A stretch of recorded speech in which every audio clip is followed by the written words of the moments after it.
As for the beauty of his ornament, he set it in majesty. But they made the images of their abominations and their detestable things therein. Therefore I set it far from them. And I will give it into the hands of the strangers for prey, into the wicked of the earth for spoil, and they shall pollute it.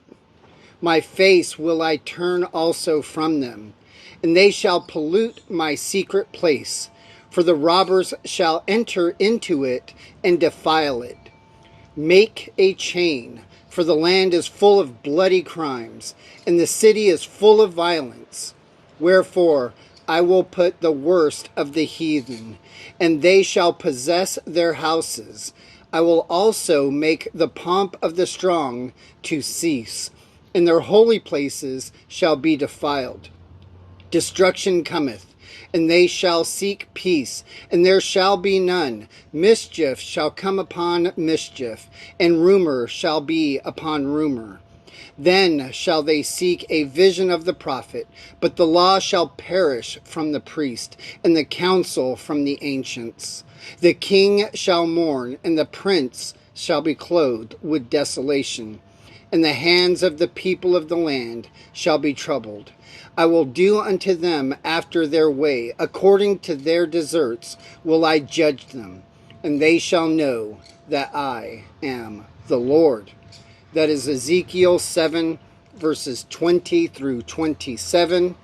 And this is Resisting Balaam, a podcast where we seek to encourage the saints to stand firm with him on his word against all of the accusations made by the world, the flesh, and the devil, as we engage the culture of death that demands the sacrifice of our children. I am Callie, and I thank you for tuning into this episode. Consider joining our Patreon to help support making this type of content and its distribution. You can find us at patreon.com/resisting Balaam. Also, I am working on a new docu-series really on self-managed abortion. So if you would like to help us fund that project, I can't go into too much detail about it yet because of who I am interviewing and what things I'm filming for it. But please join us in contributing to that film project. Hit me up on Messenger for ways to do that. Today, I'm really excited about this episode. Not necessarily because of the content of what I'm going to be discussing, but because it's feedback from the conference we had on IVF and the statements that came out of that conference. So just over a year ago, I got together with Pastor Matt Burke and Dusty Devers, and we were talking about IVF, and we got together to start working on a doctrinal statement about IVF. And Pastor Matt Burke presented that paper at the IVF conference that we had in Dallas, where I released Weeping Time. And this is feedback about the conference in general, and then a couple of questions about the position paper. So go check out those two things, the Pro-Life is Not Enough conference, and also the Red River statement. So this person was excited that we did a conference on IVF. They were happy that we challenged the listeners to consider some of the ethical pitfalls of doing IVF and the problems with IVF in general. How we focused everything on the incarnation. But one of their critiques, which is a fair critique, is that they said while the conference did a good job of highlighting the dangers and providing teaching that prevents couples from participating in IVF and these procedures, they think where the conference needed more thoughtful consideration what was in the rescue operations of the embryos. And that really is a fair critique. But one of the issues that we came up against while we were putting together the conference was time, right? So we had a limited amount of speaking time, and so we dedicated most of that to deal with IVF in general, right? And be able to present our position paper, talk about the incarnation, deal with specifically what some people call ethical IVF, how churches can get behind teaching and discipling about IVF and this kind of stuff. And we didn't go into a lot of detail about embryo adoption or rescue operations of the children that are unjustly incarcerated in liquid nitrogen. And part of that was because I have a 2.5 hour documentary that we showed at the end, and we just didn't deal a lot with the embryo adoption aspect. There were handouts that were given out that Josh Malone had put together on embryo adoption. But yeah, we didn't spend a great deal of time on it, and that was just a timing issue, and knowing that we were going to watch the documentary.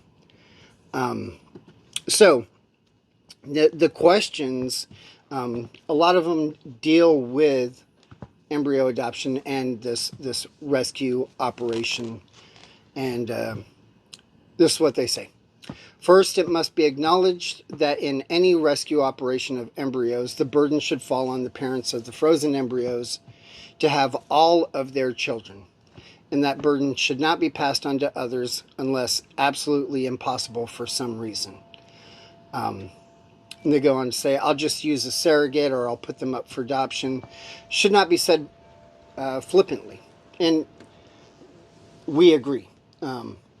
That is something that we talked about in the documentary and with the pastors that got together. We do want parents, and we do feel it is the duty of parents to rescue their own children, right? To give them an opportunity to be born in the family that is theirs. It's their children. It's their responsibility. 100% we agree with that. They point to the Red River statement and the resolution part where it says, resolved that for all who have children in freezers, though their children came to them through unnatural means, they are still yours, and everything must be done in your parental power to preserve your children's lives, either by implantation, and then it goes on to say, or if beyond childbearing years find someone to adopt the embryos. Now, the issue that they had with this was the phrase "if beyond childbearing years." So the claim is that it's too vague, and to a certain degree, yeah, it is, because that's not the only reason, right? Now, when it comes to embryo adoption, there is an age cutoff of 40.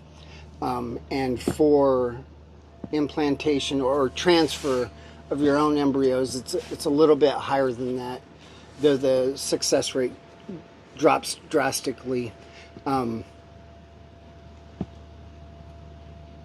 It's more than just being beyond childbearing years. There are other things that go into that.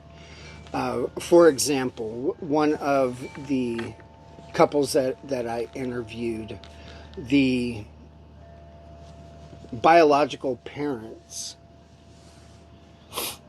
there ended up being 13 children, and they transferred the first 2, and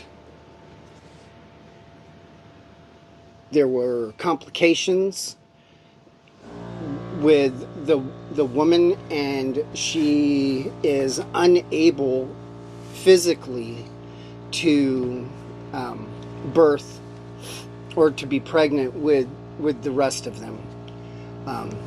And I think this is one of those situations where if you are physically unable,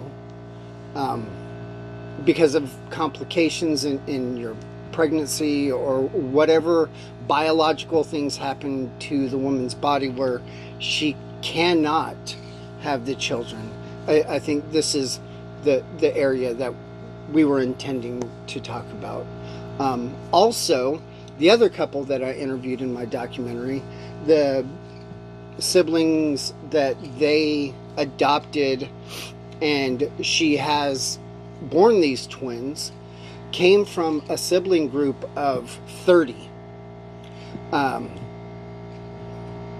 And 30 is well beyond the number of children that is reasonable to think that a woman can give birth to. So I think when you have situations like that where the sibling group is large, and you come to the realization that, or the understanding that what you did was wrong. It was sinful to create these children, and now they're being incarcerated, frozen in liquid nitrogen, and you want to rescue them, but you are physically unable to because of either your health, biologically you can't, the number of children is so large that you are unable to, or things like the woman dies and it's just the husband that has them, or like there are a lot of factors that would prevent the woman from bearing all of the children that were created in IVF. This doesn't condone the actions they took to create those children, but it just shows the reality that those children are there and we want to rescue them. And yes, start with the family first. But some of the things that we talked about was moving outwards from that. For example, the church, as their congregation as a whole, has a duty to help them as well. So I think that our focus, yes, goes to the biological parents first and their duty. But we need to recognize that there are circumstances that makes it impossible for the family themselves to bring them out of the freezer and to be born. And that's really what we were intending. Sure, our language could have been a little bit better than just saying beyond childbearing years. So that is a good comment. But just to say where our intention was, and you can look at some of our things that we've posted online about that specifically, where yes, we focus on the parent's duty first, and then when we've reached its reasonable end of what can be accomplished through them, going from there to other family members and church and the like.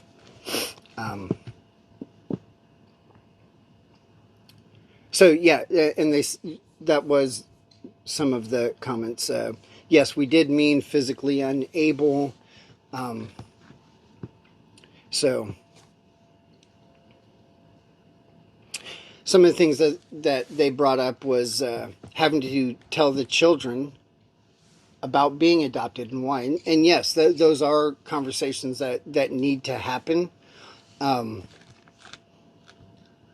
You have, especially if you have like a sibling group that is born to multiple families within the church. How do you go about raising them and explaining to them what happened and how all that works out? Yeah, those are important conversations that we do need to have.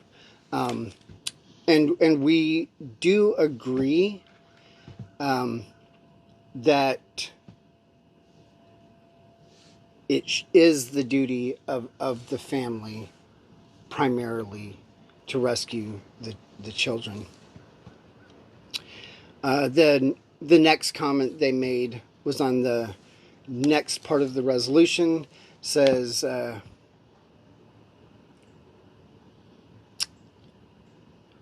Christians should seek to advocate for and rescue those who are unjustly imprisoned in frozen cell by adopting embryos and stored at fertility clinics. And this person says that they don't know the numbers exactly, but there are millions of these frozen embryos and more added every day. Because we do not have laws in place to stop this, the practice continues to happen. That's true. The numbers, rough guesstimate, because we don't know exactly how many. We are at 2.4 million-ish, and it grows by about 18% every year. And 5% plus or minus go towards medical testing, where they kill the children after running genetic tests and all kinds of things on them. And yeah, that number keeps growing because laws have not prevented the practice itself from happening. And 100% agree with that. We would like to see it stopped. So those are the numbers. And it's true, we don't have laws in place to stop the practice, and we want to see that happen. But they go on to say, because of the sheer numbers, Christians won't be able to fix this problem immediately. And we know that. We talked about this in my documentary.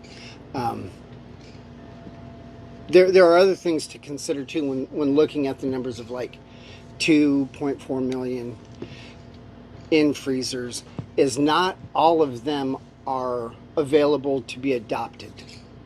They're just not. There are many families that have children frozen, incarcerated in liquid nitrogen, that are unwilling to let them be born. That's a huge number. That's one issue. Another issue, there is a incredibly large amount of children where we don't have records on who they belong to. They're treated like property. They're moved around like property. You can't buy and sell them.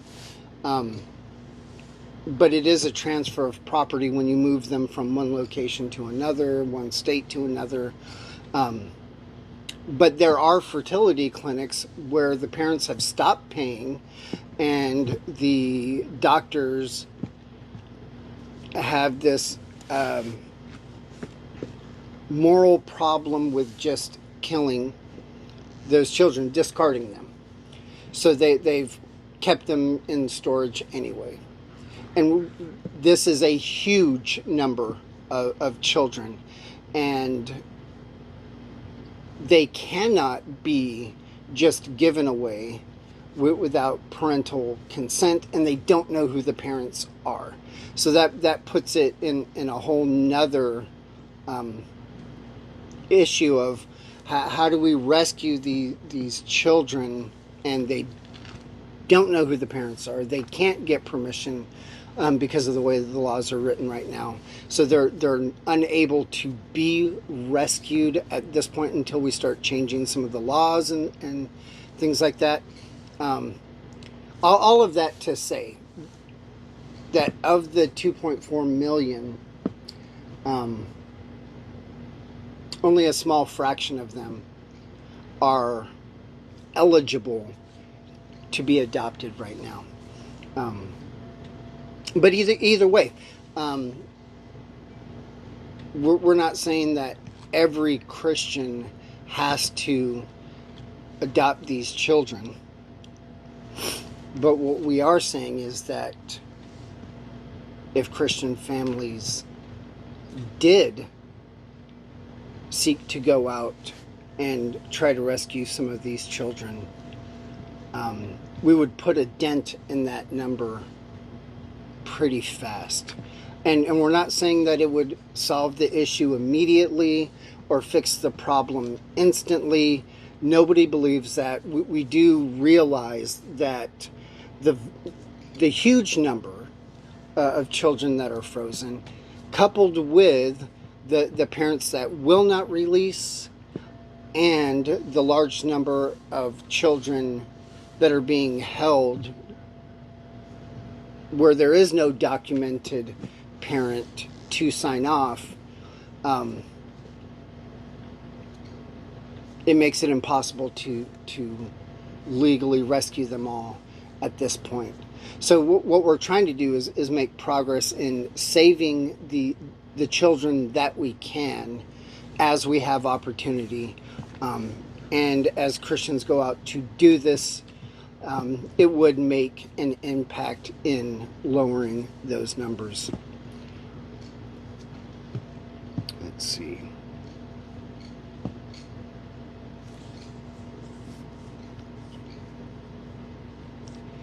They also believe that if Christians go about adopting these children, that we're pushing up the industry.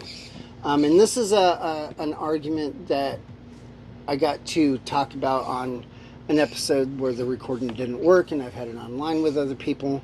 It is no different than Christians that went out and purchased slaves in order to free them, right? So we talk about this in my documentary as well. Are you aiding this industry, or are you trying to disrupt the industry as a whole? What we would like to see is repentant IVF doctors set up a clinic where no humans are being created, and all of the work is done to rescue the children and give them homes. So I do understand how people can say that it is aiding the industry. I don't believe that it is. I think it should be looked at just in the same way as Christians that were purchasing slaves were doing so, not to help the industry, but to disrupt the practice of the industry itself. So there's that. Yes, they talk about the amount of money that people are making off of the IVF industry, creating new babies, discarding them, putting some up for adoption. It creates careers and businesses, and a lot of people are profiting on it. Yeah, I get that. And like I said, I would like to see laws come into place that make the creation of humans in this manner illegal. And fertility clinics that do IVF move to only rescuing these children. And that goes into what we were saying in the next part of the resolution, talking about legislation to help facilitate these adoptions and cut off the practice of creating new humans. They talk about children becoming commodities. Yes. Even if you listen to the documentary where I'm talking to the doctor, he talks about not wanting to make the children commodities, and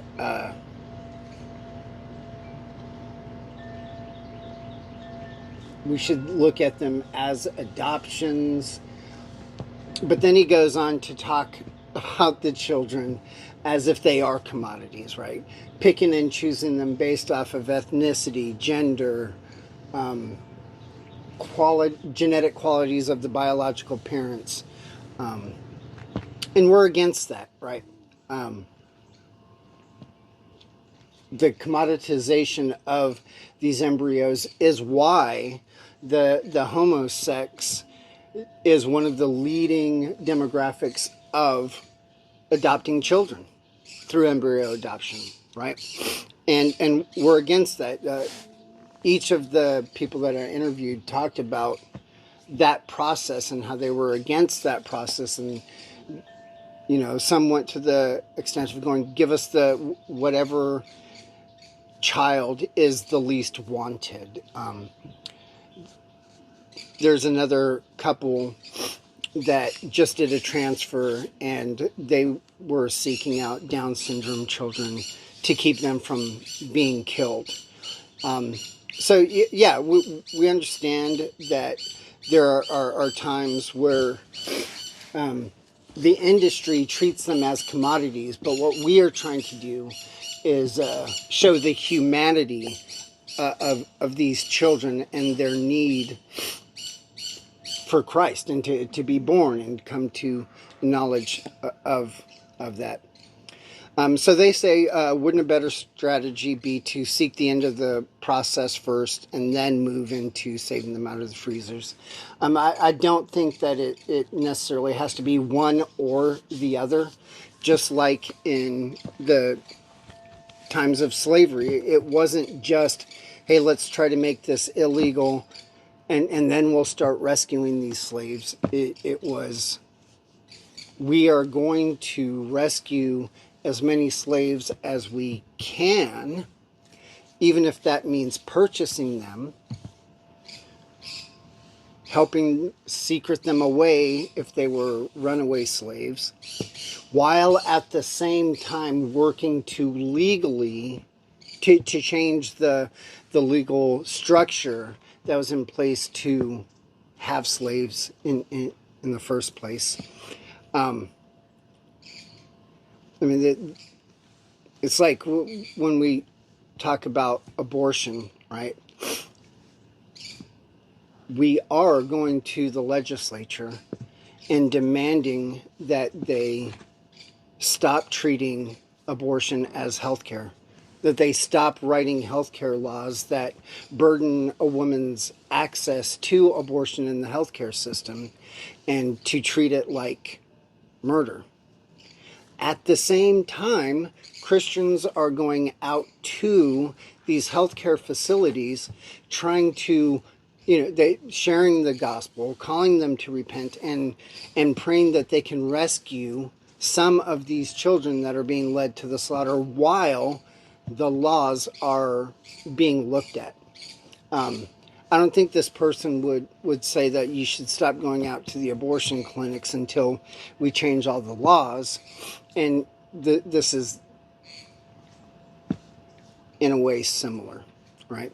So I would say that the strategy ought to be save as many children as we can, when we can, at the same time going to the legislature and seeking to change the laws. Let's see. Their next set of comments is any kind of embryo rescue mission from the freezer always involves with a woman being impregnated unnaturally. True. 100%. There's no getting around that. The process is in IVF and embryo adoption. The woman takes a bunch of hormones that tricks her body into believing that she is pregnant, and then timing that fake body thinking it's pregnant with the thawing and transfer of the embryo in such a way that the embryo transplants into the uterus and pregnancy begins. Yes, it is unnatural. From an ethical point of view, what we look at as being the greater ethical issue is in the creation of the human. Now that we have these humans, what do we do with these humans? And we believe that giving them an opportunity to have life is greater than the unnatural pregnancy. The ethical problem is with the creation of the human and not the providing a home for the human in an extraordinary means.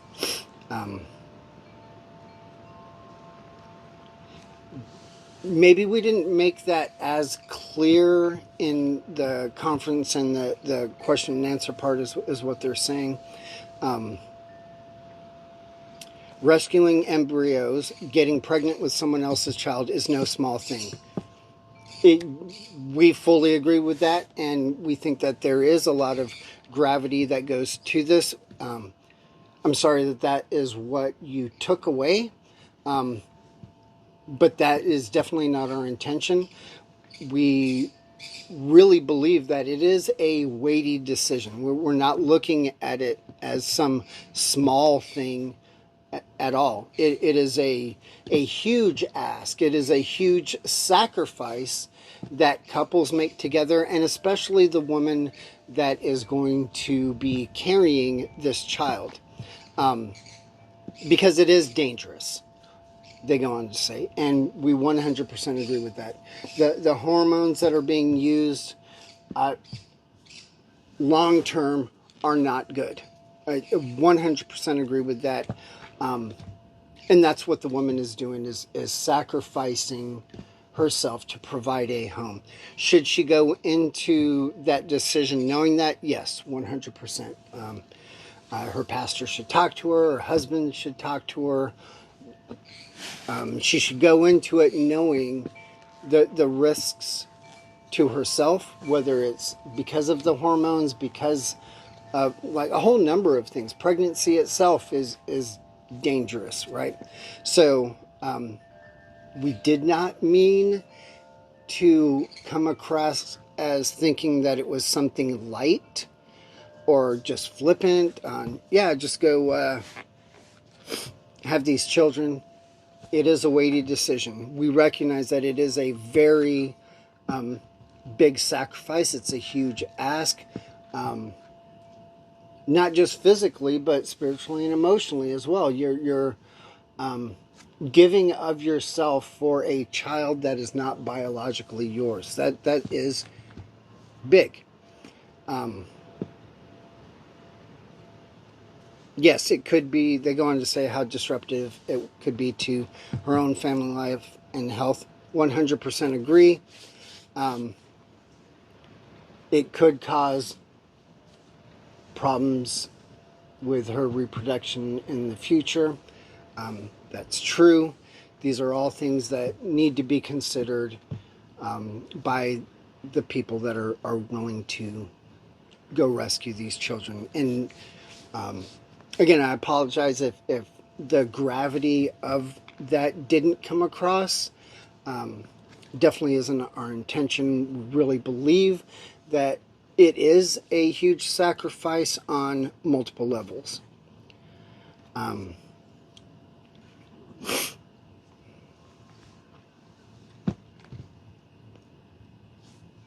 I guess that is the last question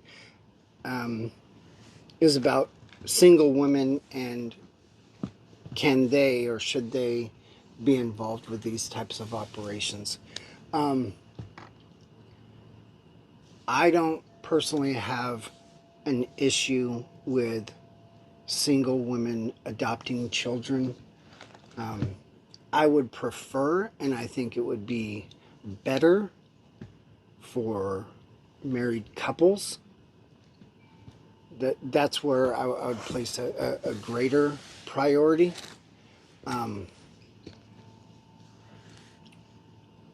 But it depends on the circumstance and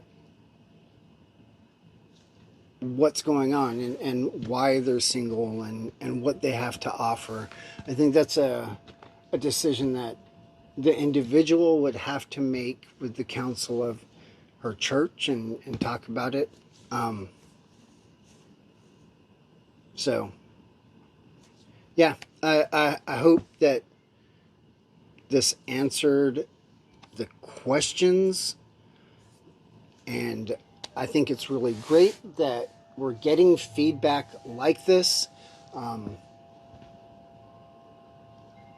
We do need more resources out there on IVF, on embryo adoption, on a whole bunch of these types of issues when it comes down to the ethics behind how we go about rescuing these children and all of that. And I hope to be able to have some more of those kind of conversations with people.